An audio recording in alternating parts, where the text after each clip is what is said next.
Joining me now is Dr. Alan Mendoza, Executive Director. You've moved that, which is really, really embarrassing, and I literally am going to hit somebody over the head of the Henry Jackson Society. Dr. Mendoza, welcome to Talk Breakfast. How are you? Yes, fine, thank you, Jeremy. Treat me as a complete idiot, okay?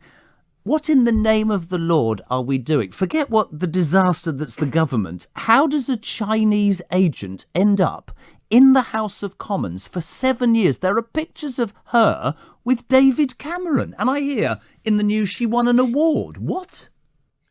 Well, yeah, you might well say, what on earth's going on? I mean, I think, look, this is a classic example of people not being alive to a pretty obvious threat.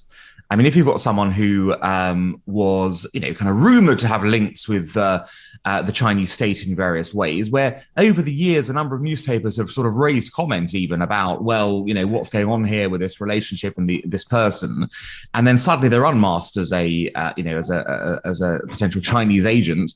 You've got to wonder what on earth is going on in the political world, where you end up not having a desire to actually act on this. What is going on? I had Philip Ingram on me yesterday, an expert in security, and he said, no, it's a good thing. Not a good thing that she's in the House of Commons, but, we need to know where our spies are. Is this a failure of intelligence? Is it an oversight, or is it a proactive decision to, it's better to know the people that you're worried about, have them closer to hand? Because I'm frankly, as are most people listening to this, completely and utterly gobsmacked. Well, it would seem extraordinary if that was the policy. Oh, you're okay. You're the spy we know about. Let's let you roam free because it's not too bad. And the reality is that given the access she clearly enjoyed across the spectrum and over many years, who knows what kind of things she might have picked up over that time in order to influence policy in various ways. So it would be an extraordinary measure for the security service to say, well, this is what we call a safe spy, as opposed to this person who we don't know about, who might be unsafe. And let's not have her replaced by someone we don't know about. It's much better to work in that way. I can't think that's the official policy. I suspect this is simply a case that just people didn't take it seriously. Well, the thing that's most interesting, two things really. The first is the timing's extraordinary. At the time that the Prime Minister is on the ropes politically, this is a story that apparently has been known about for 7 or 8 years. Do you believe, Alan, that actually the timing is relevant here? It's been thrown out by whoever just to distract a little bit?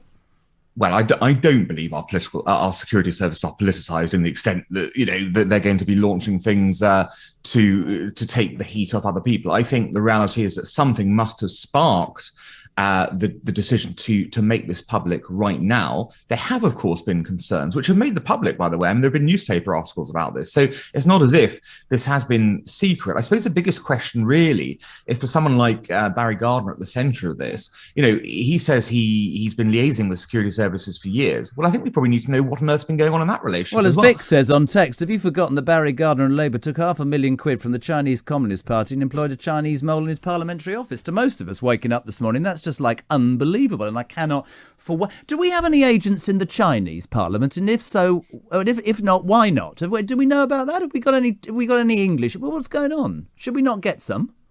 Well, I've no idea the extent, obviously, of our intelligence operations in China. I would imagine that we have some.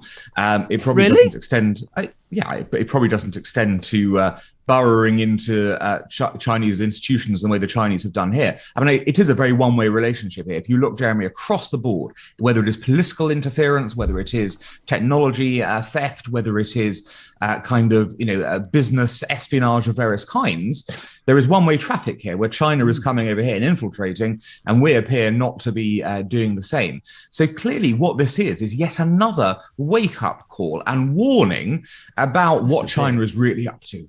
I'm absolutely flabbergasted, Alan, and I appreciate you being on this morning. I'm absolutely flabbergasted that actually in 2022, it seems that for 7 or 8 years there's been a Chinese spy at the heart of the British democratic process. Thank you very much indeed, Alan Mendoza. So as we head to the news at 8,